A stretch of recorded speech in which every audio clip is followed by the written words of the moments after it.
Hey everyone, welcome back to our channel How to Tutorials. Today I will show you how to create a Zara account on your phone or browser. Super quick and easy, so let's get started.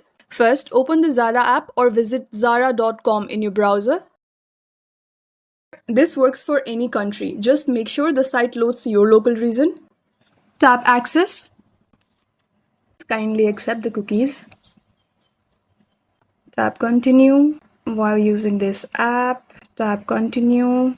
Don't allow. Now tap the profile icon at the bottom right. This will open the login and registration page.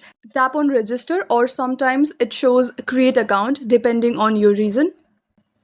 Now here enter your details. First your email address. Create a strong password.